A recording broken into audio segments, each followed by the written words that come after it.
Bueno, pues buenas tardes a todos.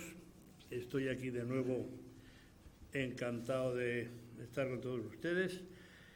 He cambiado el contenido de mi segunda conferencia, que al principio se anunció como los derechos fundamentales y el contrato de trabajo. Lo he cambiado por un tema que me preocupa bastante y que lo he estudiado y que tiene una gran actualidad, que es el de la inmigración, los inmigrantes. Y tiene un subtítulo que tiene también su razón de ser en esta cuestión tan trascendente. Yo lo llamo entre el pietismo y la razón.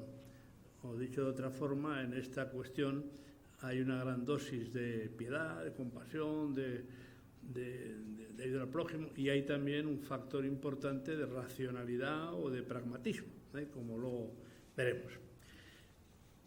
No voy a hacer una lectura pesada, pero como son muchos datos y tal, una lectura, vamos a decir, un poco libre. Yo hace ya muchos años vi una película de la Segunda Guerra Mundial donde unos franceses se salvaban de la Gestapo llegando a Suiza por la frontera, porque pasaron a Suiza y ya estaban en Suiza y se libraron de la Gestapo pues por unos metros que los que separaban. Y eso me hizo reflexionar sobre la importancia de las fronteras, esa línea convencional que marca el confín de un Estado y la gran trascendencia que tienen las fronteras, siguen teniendo las fronteras. La frontera marca una soberanía, una historia, unas costumbres, un sentido de la identidad. Y por muchos esfuerzos y realidades transnacionales sigue siendo incólume el mundo o las naciones con fronteras, incluyendo la Unión Europea. Las políticas restrictivas de la libertad de circulación personal entre los países miembros de la Unión Europea, que luego hablaré de ello, son una confirmación de que, a pesar de las estructuras internacionales y a pesar de todos los esfuerzos de ir a entes supranacionales, las fronteras y los estados siguen con muy buena salud. Francia es Francia, Alemania es Alemania, Italia es Italia y España es España. Las migraciones son tan viejas como el ser humano. Nomadismos, peregrinaciones, expediciones comerciales, colonizaciones han construido el mundo que hoy conocemos.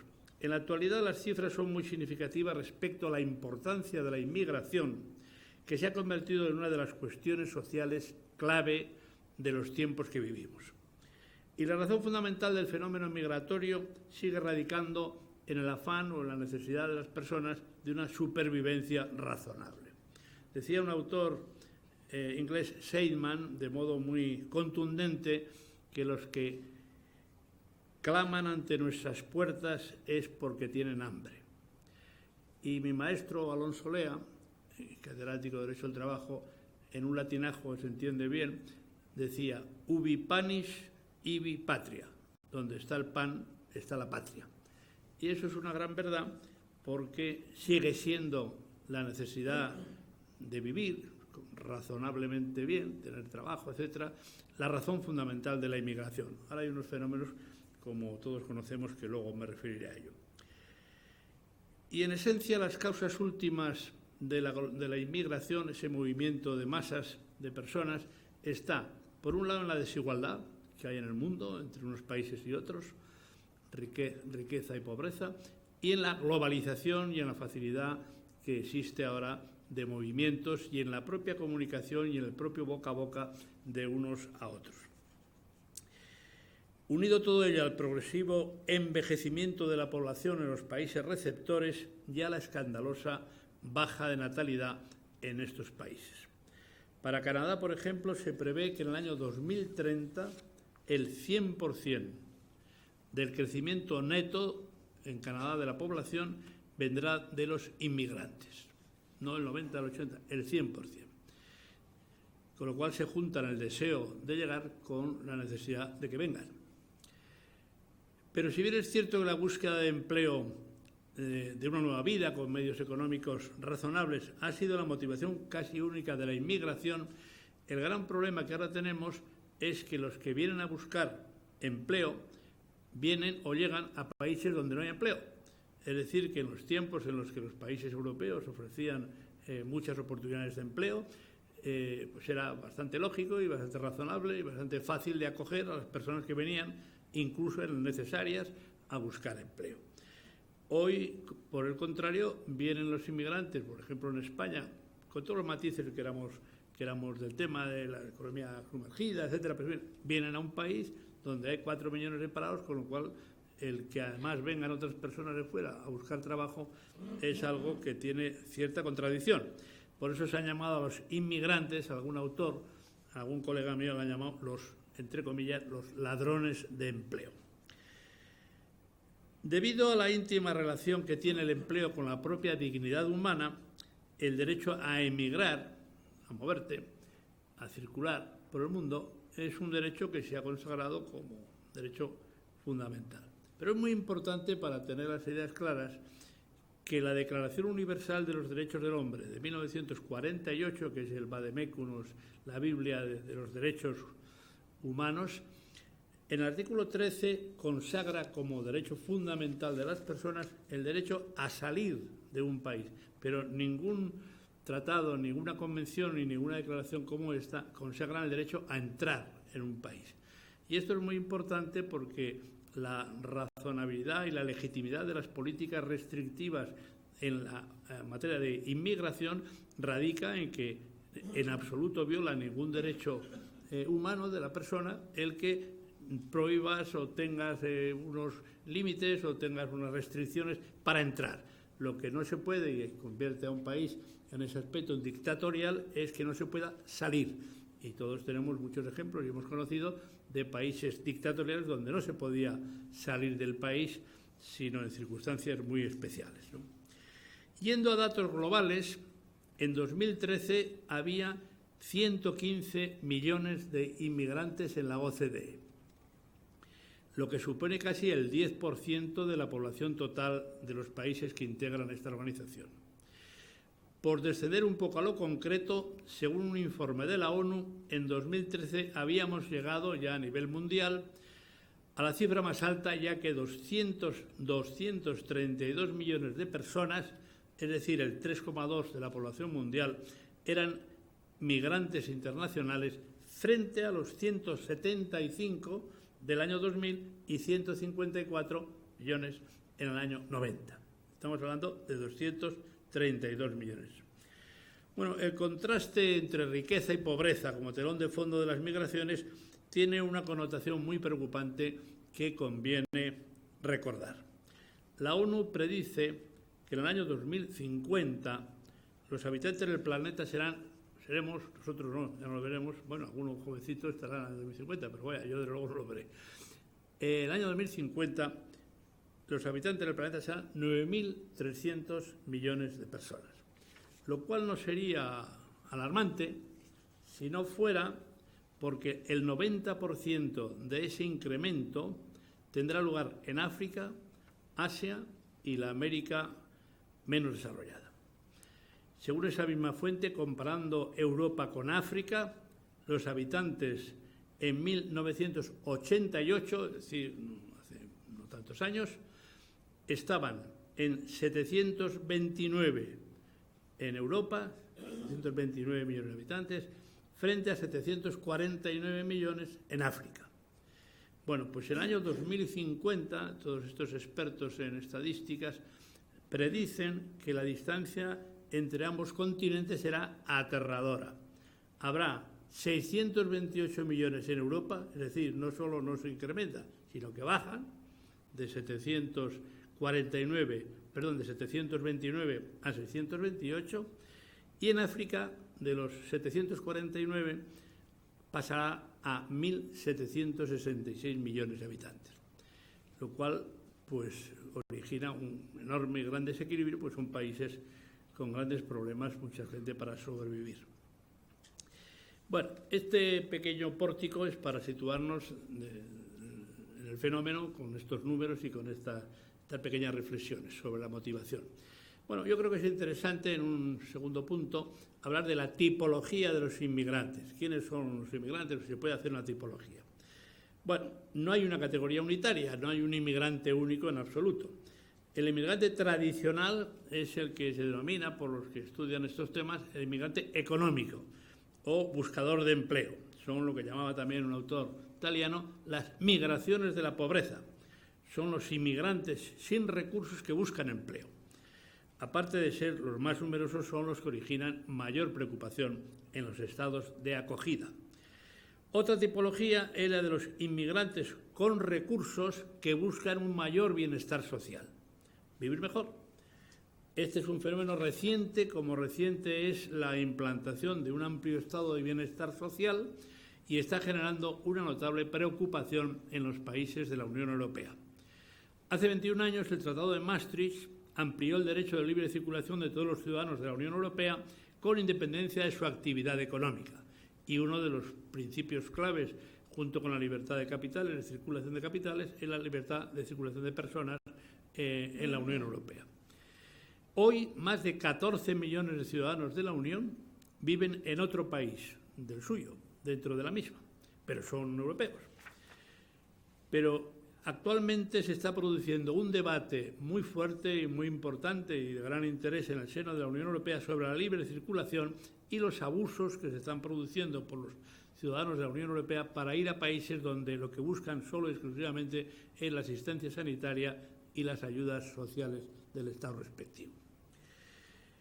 Por eso hay una directiva, la 38 del 2004, que es la que marca todo este tema de las migraciones en la Unión Europea, y recientemente en una carta de los ministros, en un caso de Asuntos Exteriores, otro de Interior, de Alemania, Reino Unido, Austria y Holanda, una carta dura y muy enérgica dirigida a la Comisión Europea, piden y exigen que haya unas restricciones fuertes sobre el movimiento de los ciudadanos europeos en el seno de la Unión. Por esa razón, porque no hay, o por lo menos no quieren dar los recursos suficientes para esa asistencia social y esa asistencia sanitaria. Según el artículo 7 de esta directiva que he citado, los ciudadanos de la Unión tienen derecho a residir en otro país de la Unión hasta 5 años si trabajan por cuenta propia o ajena, si son estudiantes con seguro médico y medios económicos suficientes, o si cuentan con seguro médico y medios para no ser una carga social excesiva. Esos términos que nosotros no estamos muy acostumbrados, pero en Europa es muy frecuente en términos muy amplios. ¿Qué es eso de carga social excesiva? Bueno, luego ya viene la jurisprudencia y lo aclara. Y si no es así, si las personas, según esta directiva, no tienen en una condición de estas, no tienen derecho a residir en el país de la Unión, a residir de modo permanente en el país de la Unión. Bueno, estas restricciones han tenido una vida contenciosa, ha habido reclamaciones al Tribunal de Justicia de la Unión Europea y hay una sentencia muy importante del 11 de noviembre de 2014, donde en síntesis lo que enjuicia el tribunal es una señora rumana, está con su hijo en casa de su hermana en Leipzig, un pueblo alemán, y no tiene ningún medio económico, pero vive allí acogida por su hermana. Y ella pide y le dan la asistencia y la residencia en Alemania, por lo menos. Entonces, lo que el Ayuntamiento de Leipzig le quita la residencia, les quiere expulsar y van al Tribunal de Justicia Europeo. Bueno, pues el Tribunal de Justicia, no les leo toda la sentencia en absoluto, dice que de acuerdo con la directiva, que según esta sentencia trata de impedir que los ciudadanos de la Unión que no ejerzan una actividad económica utilicen el sistema asistencial del Estado miembro de acogida para garantizar su subsistencia, como esto no ocurre en este caso, y esta señora no tenía medios, vivía más que de la caridad de su hermana, declara que es absolutamente legítima y acorde con la doctrina y con la legislación de la Unión Europea su expulsión y, por tanto, la denegación del derecho de residencia. Esto en el Reino Unido, especialmente, país pragmático por excelencia, se está produciendo y se está dando una serie de gestos y de medidas que podemos decir que es el país ariete, sin duda alguna, y el más egoísta, entre comillas, porque ha lanzado el órdago de abandonar la Unión Europea si esta no aprueba su intención de restringir en el Reino Unido la entrada de inmigrantes de la Unión Europea, salvo que tengan empleo o tengan medios económicos, lo que acabo antes de citar. Bien, esto es simplemente para que sepan que esto es un debate que está hoy en la Unión Europea muy fuerte y trata de evitar. Entre nosotros es común oír o leer que hay mucho inmigrante, no ya pobre, sino razonablemente estable en sus medios económicos, sobre todo el Reino Unido, por ejemplo, que vienen a España casi exclusivamente, aparte del clima, por la asistencia sanitaria, para tenerla gratuitamente. Entonces es lo que están impidiendo en los estados que esto se produzca un movimiento de masas porque se opera mucho mejor y más barato en España que en Francia, o porque uno tiene más ayudas sociales, etcétera. Esto es lo que están, y va camino claramente, quizá por pragmatismo y por falta de medios, de ir triunfando, incluso con ese respaldo judicial. Bueno, para que el caso que hablo es distinto porque tienen medios económicos, pero me refiero a como fenómeno. Bueno, dentro de esta tipología de inmigrantes están los que llamaríamos los inmigrantes vulnerables, que son por su condición sociopolítica. Son los apátridas, los perseguidos política, étnica o ideológicamente, y los azotados por hambrunas o catástrofes. Bueno, estos inmigrantes tienen el singular privilegio, según la Convención de Ginebra, muy importante en este aspecto, sobre el Estatuto de los Refugiados, tienen el privilegio de que tienen el derecho de no ser expulsados del país donde están asilados o donde se les ha concedido el asilo, cosa que no ocurre con los demás inmigrantes. En el año 2014 hubo en la Unión Europea 562.000 solicitantes de asilo, un 40% más que en 2013. En estos momentos el enorme drama humano que está viviendo Europa proviene de los cientos de miles de refugiados que viven de las guerras de Siria y de Libia principalmente, lo cual hace especialmente delicada la cuestión por su magnitud y porque el humanitarismo cobra en esta cuestión un gran protagonismo.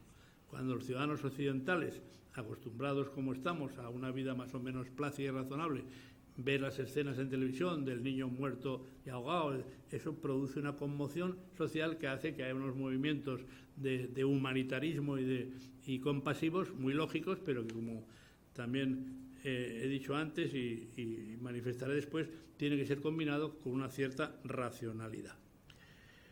Claro, esta inmigración de guerras y persecuciones religiosas y políticas está creando un drama sin precedentes en la Unión Europea que deberá reaccionar con un plan global, consensuado, que pueda solventar con unidad política y medios económicos muy cuantiosos el problema de los refugiados. Hace falta, yo creo, una especie de plan Marshall humano. Como ha dicho Tertsch, hace falta una respuesta urgente, global, común y eficaz. Sin ello, Europa podría tambalearse y ver cómo se desmoronan sus principales conquistas basadas en la paz, la seguridad y la ley. Bueno, el gran problema que plantea este tipo de inmigración que está planteando, con cientos de miles, incluso se espera que pase más del millón en muy poco tiempo, es que están viniendo a países con un grave desempleo personas que quieren empleo. Y esto produce, primero, un problema muy insoluble en la medida en que el trabajo no se puede inventar, como es natural. Y, en segundo lugar, produce un fenómeno de comparación odiosa con los nacionales que no tienen empleo, y donde viene la famosa y lógica frase del español que ve que le quita el empleo a un señor de Senegal, pues porque es de Senegal. Y dice, bueno, no tengo yo derecho antes, que soy español y que pago mis impuestos, que he nacido aquí. Entonces, esto va a crear y está creando unos problemas enormes. Bien, luego hablo un poquito más de esto.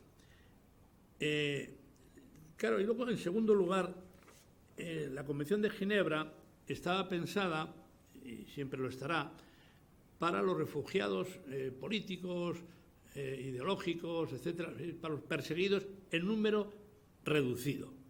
Lo que no está pensado en absoluto es para las guerras, para una guerra, donde vienen pues, 1 millón, 2 millones, porque puestos a recibir a personas que huyen de la guerra, que es muy humano, muy lógico, que nos dé pena a todos y que haya que hacer algo por ellos. Si mañana en Rusia hay una guerra civil y hay 11 millones que se mueven y vienen hacia Europa, ¿qué hacemos? Ya no es un problema de querer o no querer, es un problema que no tiene una solución en absoluto viable y que crea un problema enorme, como está pasando ahora con Siria y con Libia. Bueno, y conviene señalar también que con independencia de otros problemas quizá más relevantes, el coste económico de la acogida de los refugiados es muy alto y los distintos estados de la Unión tienen que tomar decisiones al respecto con aceptación no farisaica del sacrificio para los ciudadanos, abandonando la sola argumentación del pietismo. Alemania, por ejemplo, ha previsto con una gran generosidad para el año 2015 lo que falta, nada más, en sus presupuestos extraordinarios ha dotado 10.000 millones de euros para lo que queda de 2015 para atender a 800.000 refugiados que va a recibir en Alemania y que tienen graves problemas ahora para esa recepción y tiene graves problemas la canciller para dentro de Alemania poder explicarlo lo que ha hecho. Esto es lo que cuesta 10.000 millones en nuestros 5 meses, proporcionar a todos los inmigrantes techo, manutención, servicios sanitarios, ropa, agua corriente y electricidad. Además, durante 3 meses, según la ley alemana de asilo, se le da a cada uno 143 euros en metálico para sus gastos. Además de enseñanza de alemán, también formación profesional, gratuita. Pasados los 3 meses y hasta que se independizan, reciben mensualmente entre 287 y 359 euros por persona, más 84 euros mensuales por cada hijo, más medicina, calefacción, alojamiento y otros bienes de primera necesidad. ¿Estamos dispuestos a ello los europeos? ¿A pagar todo esto? Esa es la gran y descarnada pregunta que nos tenemos que hacer, más que si recibimos o no recibimos a los refugiados, sino estamos dispuestos, porque eso sale del presupuesto y los presupuestos salen de los impuestos, evidente, bueno, y de la riqueza del país, y si no estamos dispuestos ya todo lo demás pues es filosofía, ¿no? Barata. Es decir, lo que importa es, Alemania lo ha hecho en eso con mucha más conciencia, ha dicho, vamos a gastar 10.000 millones, pues han gastado los 10.000 millones, y bueno, han aceptado, lo han gastado a medias, eso ya es otro tema, cada político tiene que valorar a sus electores. Bueno, hay otra clase muy breve de inmigrantes no conflictivos, por llamarlos así, que son los pudientes. Estos incluso hay casos, y en España y en otros países, en que se les da una prima que es la nacionalidad si invierten comprando una casa, no sé qué, cuánto dinero, etcétera. Bueno, eso no, evidentemente no genera no solo ningún problema, sino tanto encantados que vengan son muy poquitos. Y están en esta categoría, que es muy importante, los intelectuales, profesiones liberales, los cualificados y los estudiantes. Bueno, ¿qué piensa la sociedad española respecto a los inmigrantes? Somos en general en Europa de los más abiertos o por lo menos bastante abiertos a la inmigración. Según la última encuesta que yo vi del CIS, la inmigración figura entre el 4º y 5º lugar de preocupación de los españoles. Preocupa, pero el 4º y 5º lugar. Y según esta encuesta, las personas menos tolerantes, menos receptivas para los inmigrantes son los jóvenes. No lo sé por qué, a lo mejor es porque no, precisamente por el gran paro juvenil que hay, no lo sé, pero bueno, es un dato. Bueno, ante este fenómeno de tal magnitud y sensibilidad social, yo creo que se puede calificar perfectamente a la inmigración como la cuestión social del siglo XXI, que no ha hecho más que empezar. Y se puede decir que los estados han reaccionado con acciones y reglamentaciones y prohibiciones y permisividad, con lo que Fisas llama desconcierto migratorio y que yo denomino más bien impotencia ante el fenómeno de la inmigración, tanto a nivel de los estados que componen lo que llamamos Occidente como de la propia Unión Europea, que no tiene una doctrina firme y clara respecto al fenómeno migratorio. Acción, represión, hospitalidad, expulsión y como telón de fondo la desconfianza. Como ha dicho Fleming Ross, el danés que publicó las viñetas de Mahoma y que está amenazado de muerte, el reto, dice él, es gestionar la diversidad y defender los valores de la democracia. Por ejemplo, la libertad de expresión. Pero añade él, los musulmanes también han fallado. El ejemplo de Francia, con los grandes y frecuentes disturbios que ha tenido en los banlieues, con quemando coches, etc., y ahora ya mucho más trágicamente en los sucesos últimos, es un ejemplo de la dificultad que hay en la coexistencia y en la dificultad, que luego hablaré de ello, de la integración de los inmigrantes en los países de acogida. Dice mi colega, el profesor Mercader, que estamos ante un fenómeno de desintegración multiétnica, más que ante una integración diferenciada. Si fuera eso sería fácil, sino más bien estamos en una desintegración multiétnica. Una sociedad desintegrada por las muchas razas que hay. Y en ese contexto se hace indispensable repensar la idea de hospitalidad. La solidaridad se generaliza, compromete al Estado y redimensiona sus funciones clásicas. Pero estos cambios no son neutros y exigen de una reflexión integral sobre la actual función de los estados providencia. Hay que hacer un balance entre lo deseable éticamente y lo viable prácticamente, y ello impone una adecuada valoración que tome en cuenta una tan compleja realidad. Esta frase de lo deseable éticamente y lo viable prácticamente es la clave de arco de la cuestión. Pietismo y racionalidad. Grandes distancias los separan a los dos, como grandes no, inmensa, en la que separa la situación socioeconómica que la mayoría de los países de la mayoría de los países de procedencia y los países de acogida de la Unión Europea. En nuestra Constitución no se ha diseñado un modelo de política para la inmigración. El artículo 13.1 dice: todos los extranjeros gozarán en España de las libertades públicas que garantiza el presente título, en los términos que establezcan los tratados y la ley. Y estamos hablando de las leyes orgánicas 785, 4.2000, 8.2000, han sido leyes que se van modificando continuamente hasta el punto que mi maestro antes citado, Alonso, le llama a toda la legislación de extranjería un aquelarre jurídico, porque es verdaderamente confuso. Pero dentro de ese aquelarre se pueden extraer algunas conclusiones que ayuden a clarificar la cuestión. De acuerdo con la legalidad vigente, no solo legítimo, sino necesario tener unos criterios sobre el número y calidad de los inmigrantes. Parece lógico, salvando las circunstancias que la ley contempla de apátridas, refugiados políticos, que no entre quien quiera a nuestro país, sino los que sean necesarios o posible por número y clasificación profesional, y además los que mejor se adapten a nuestra idiosincrasia y a salvo de los que se admitan como demandantes de asilo. De ahí que fomentar que sean familias las que se asienten y que sean de países cercanos a nosotros en lengua, cultura y religión es algo fundamental para la integración de los inmigrantes. ¿Eso significa que los que entren de modo ilegal no tienen ningún derecho? Evidentemente que no. Hay derechos y libertades esenciales y fundamentales a los que toda persona que esté en España, sea legal o ilegal, tiene derecho a ejercer. Así, el derecho a la vida, a la dignidad personal, etc. Entre otras cosas, por los tratados y declaraciones universales que amparan a los extranjeros, según el artículo 13 de la Constitución. Pero a partir de ahí, los derechos y libertades, muchos de ellos fundamentales, se tienen o no se tienen en función de la condición legal o ilegal del inmigrante. Dicho en corto, por el mero hecho de estar físicamente en España, no se adquiere carta de ciudadanía, ni aun en el capítulo de libertades públicas fundamentales, o al menos no de todas, puesto que el derecho se traslada al Estado para la expulsión del inmigrante ilegal. ¿Eso es racismo? No, eso es pura y simplemente cumplimiento de la Constitución, a través de las leyes de extranjería que desarrollan su mandato. Es la modulación, una vez más, del pietismo por la racionalidad.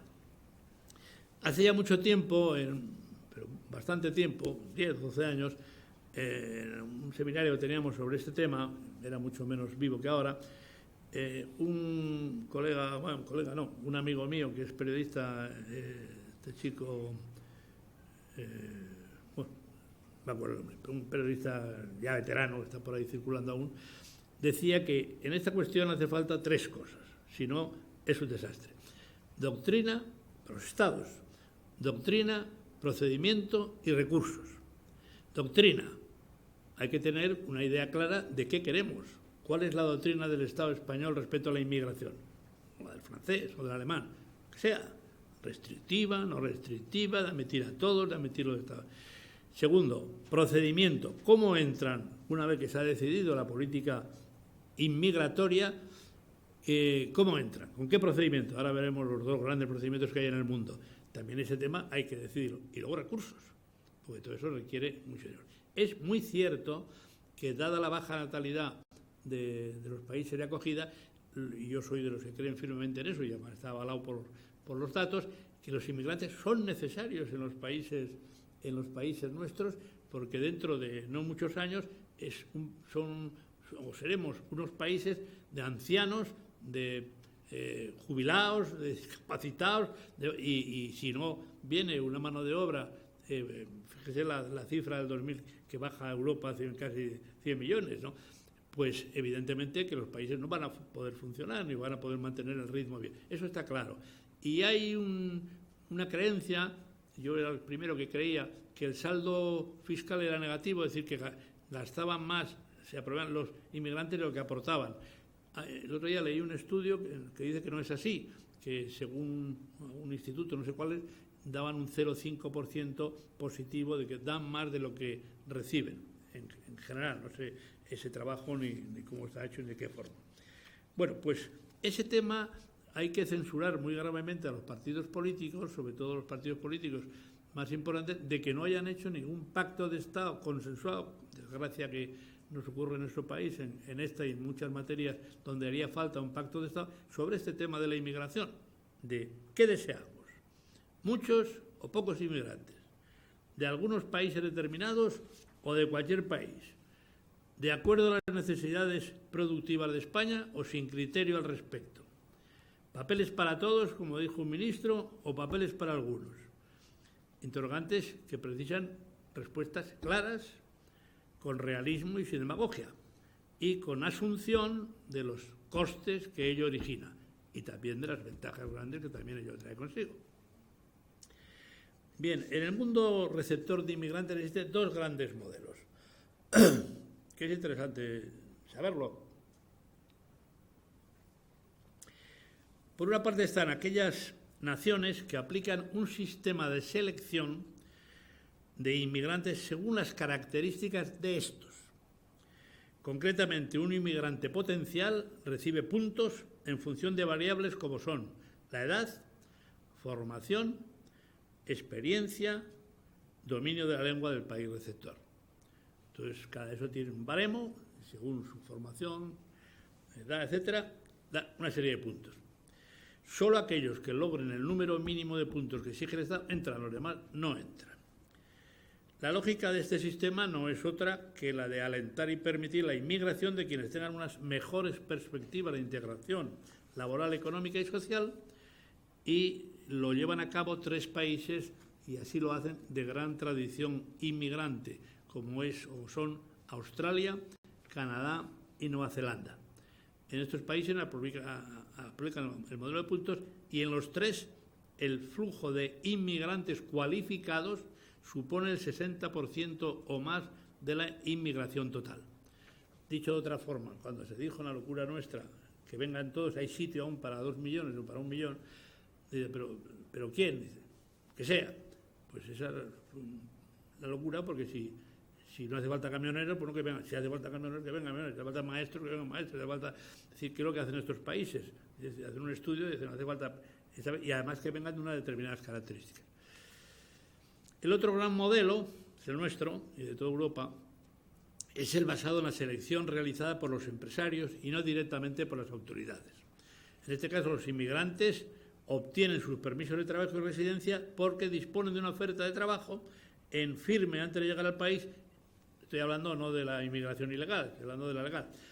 y porque supera los criterios que haya podido establecer el gobierno correspondiente. Este es el modelo, como digo, imperante en España y en Europa.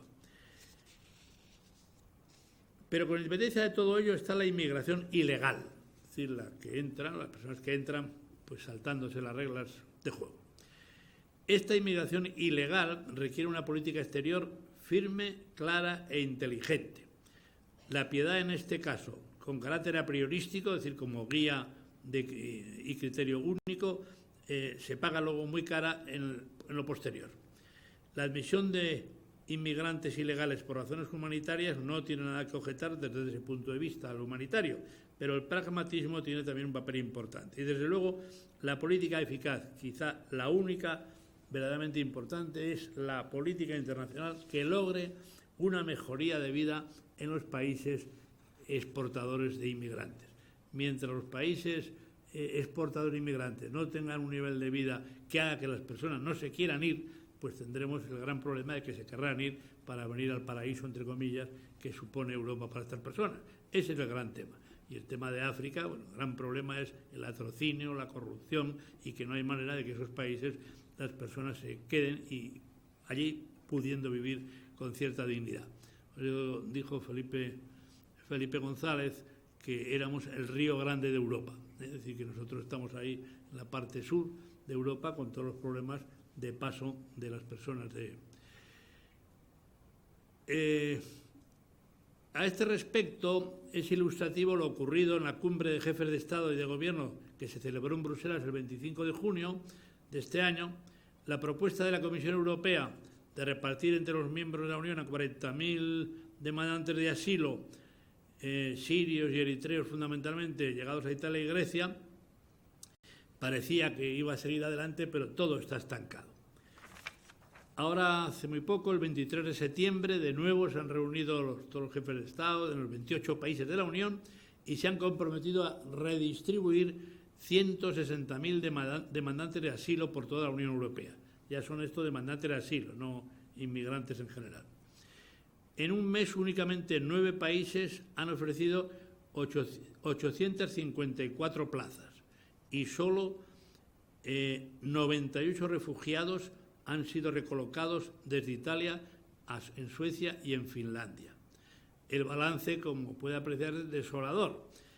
Y el problema de una enorme gravedad con esos cientos de miles de refugiados, con el invierno encima en el centro de Europa y con los que nadie ni los gobiernos saben muy bien qué van a hacer y qué se puede hacer con ellos. La portavoz de la Comisión, señorita Schinas, ha dicho que el tema tiene una gran complejidad, que es lo que dicen los políticos cuando no saben resolverlo. La verdad es que es muy difícil resolverlo, pero bueno, diciendo que es pronto, dice, para hablar de mecanismos para el cumplimiento de las decisiones.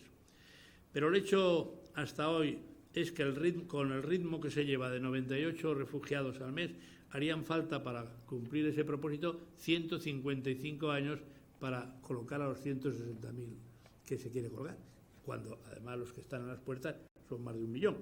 Los 160.000 son privilegiados. Para el final de 2015 se prevé más de 1 millón de peticiones de asilo. En la capital comunitaria se bromeaba con la ironía de que se discutirá entre los líderes sobre unos que quieren llegar, los inmigrantes, unos que se quieren ir, los británicos, y otros que pelean por quedarse, que son los griegos. Bueno, lo que está claro es que hay grandes y enormes dificultades en Europa de cara a una política común respecto a la inmigración. Domina, si se quiere hablar en términos periodistas, el egoísmo nacional, y hay una frase muy contundente del señor Tusk, Donald Tusk, el presidente de la Comisión, del Consejo, que dice: si no nos ponemos de acuerdo en 40.000 personas, que estas eran las de junio, no somos dignos de llamarnos Europa. Bien, otro punto que yo quería tocar es el de la integración, que es quizá uno de los fundamentales, cuando ya el inmigrante está en el país de acogida. La integración es una cuestión del más alto interés y llena de enormes dificultades. En La Haya, el programa del 2004, dijo mantuvo unas afirmaciones muy importantes. Primero, la integración, dice miembro de la Comisión, es un proceso bidireccional y dinámico de ajuste mutuo por parte de todos los inmigrantes y los residentes de los Estados miembros. La integración no es solo la acogida, es la acogida y la disposición del que viene a ser acogido. La integración, dice este programa de La Haya, implica el respeto de los inmigrantes a los valores básicos de la Unión Europea. En tercer lugar, se exige, para que esa integración funcione, un conocimiento básico del idioma, la historia y las instituciones de la sociedad de acogida, para que sea la integración medianamente o al menos posible. Y finalmente, la práctica de diversas culturas y religiones está garantizada por la Carta de los Derechos Fundamentales y debe quedar salvaguardada, a menos, dice este programa, que dichas prácticas entren en conflicto con otros derechos europeos inviolables o con la legislación nacional.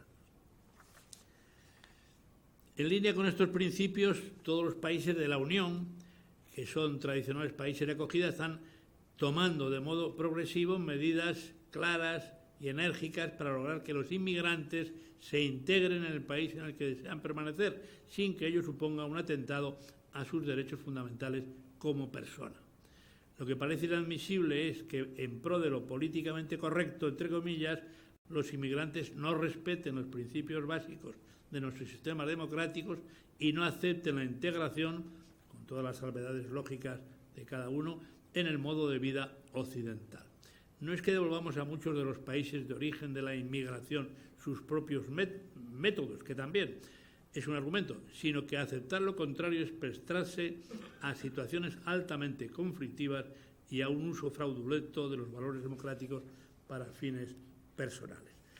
Y así, por ejemplo, en Austria, en Alemania, en Francia, ha habido unas medidas últimas, y no digamos en Inglaterra, muy rígidas y muy exigentes respecto, por ejemplo, en Alemania es obligatorio 800 horas de alemán a todo el que quiera tener la residencia y saber alemán, si no perfectamente saber alemán, y pagándose los inmigrantes parte y otra parte que le ayuda al Estado.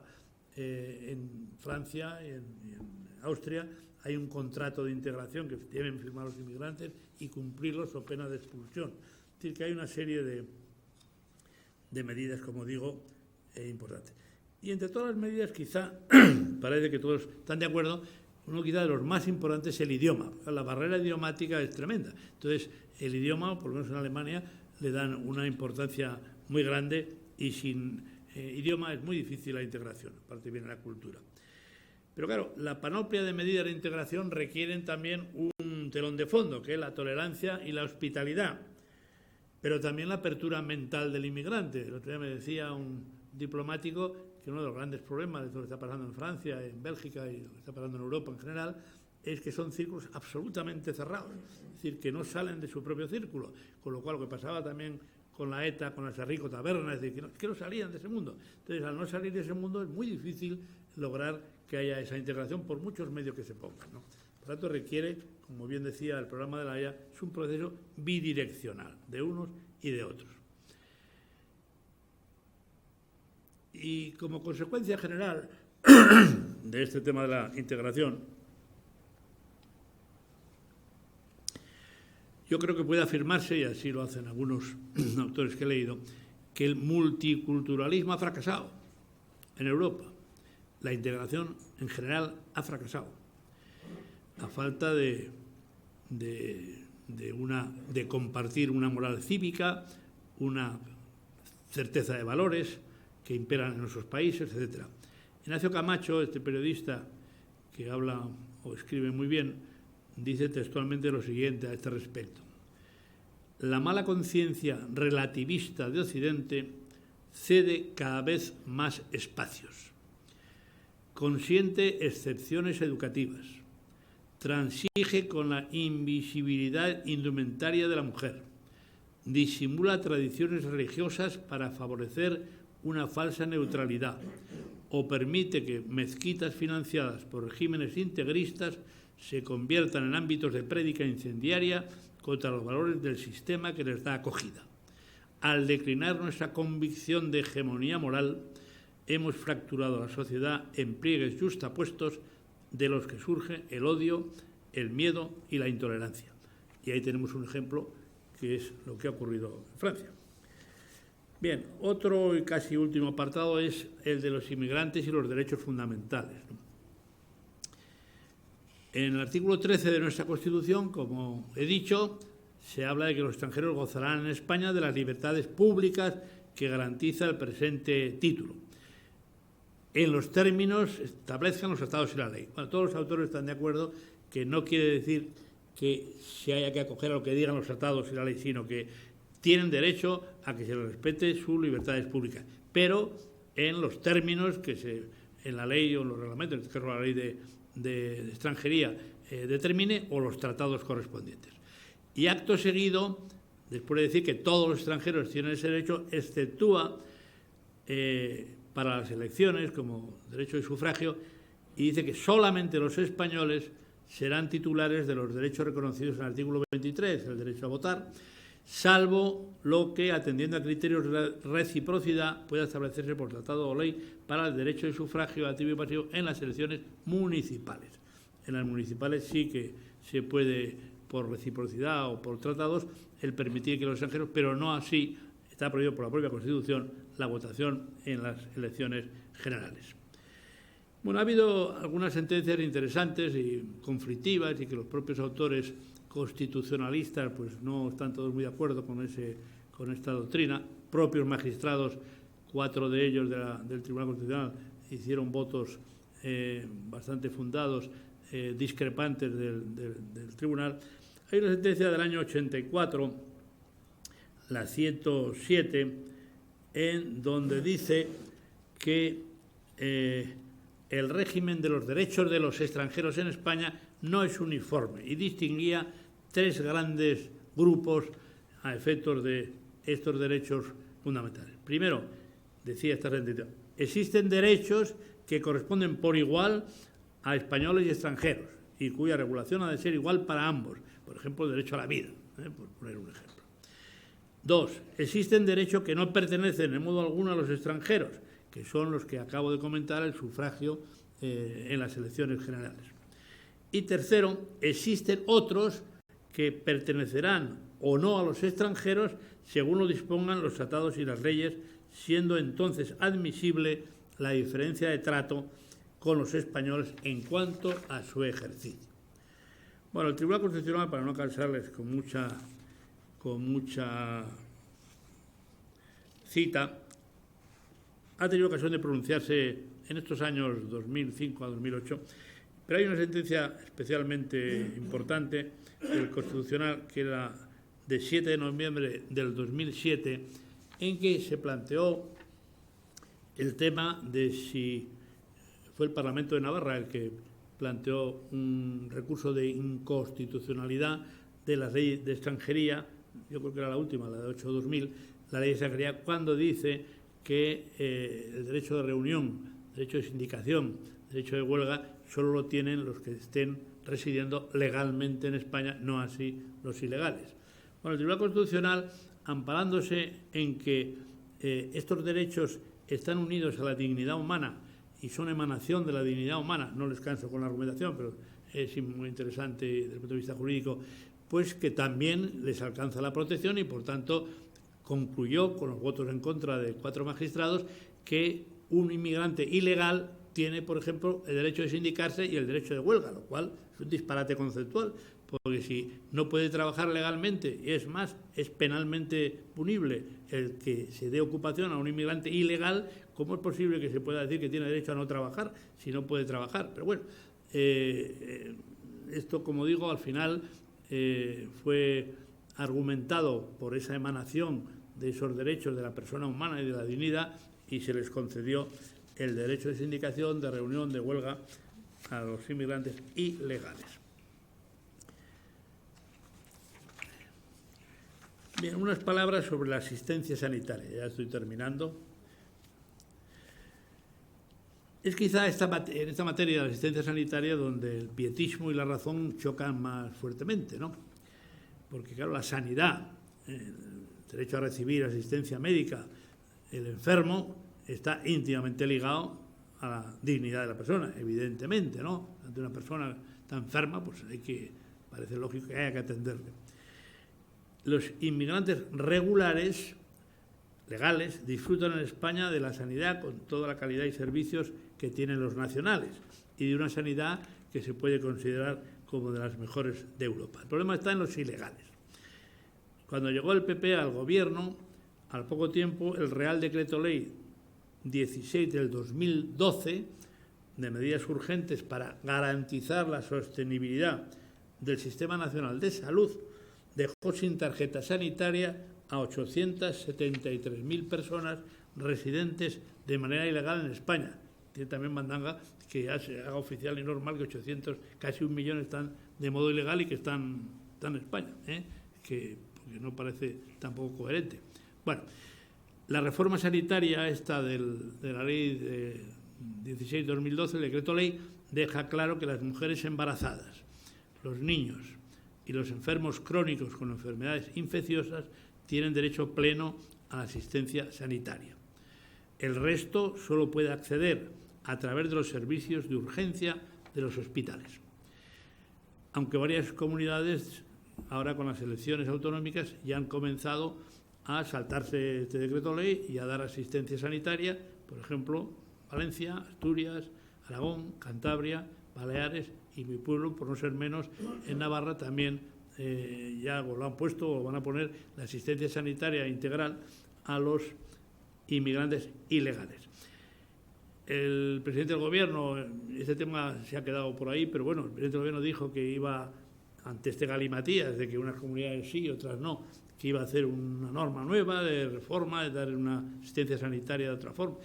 La razón última por la que no se quitó la tarjeta sanitaria es por la protesta de la Unión Europea, porque se utilizaba por los inmigrantes ilegales no ya solo para recibir asistencia sanitaria en España, sino con esa tarjeta sanitaria tenían derecho en Europa también a recibir asistencia sanitaria. Entonces, lo que se quiere o parece es dar asistencia sanitaria con las limitaciones que se quieran, pero no la tarjeta plena para que se pueda utilizar en otro país de la Unión. Bueno, el problema que tiene que resolver Europa es si se aceptan sin reservas los inmigrantes que llegan por razones humanitarias o se adopta unas medidas racionales de acceso a una costa de los sentimientos. Yo cuando hablan de esto y hablo con personas, yo me apunto el que más, o sea que ya pueden ustedes saber que no hay nadie aquí más sentido que yo por el pobre inmigrante que está sin comer y que queda. Eso ya lo damos por resuelto. Yo tengo que decir, en honor a la verdad, que el pietismo tiene que ser moderado por la razón, porque de otra forma, pues yo a algunos amigos míos, sobre todo periodistas, le propuse que nos lleváramos cada familia, son 18 millones de familias, uno. Ya tenemos 18 millones. Dice, no. Y digo, pero entonces dice, el Estado. El Estado. ¿Pero quién es el Estado?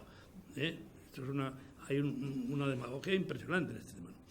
El ministro inglés de Asuntos Exteriores, Hammond, hace muy poquito, lo tiene muy claro. Los ingleses en esto son muy claros. Dice Hammond, las leyes comunitarias hacen creer a los inmigrantes que una vez dentro no retornarán a sus países. Y esta situación, dice, no es sostenible. Europa no puede protegerse a sí misma, preservar sus estándares de vida y la infraestructura social si tiene que absorber a millones de inmigrantes. Si se acepta esta realidad, habrá lugar para la piedad. Pues eso es lo que yo quería decirles esta tarde y espero que haya quedado más o menos claro. Muchas gracias.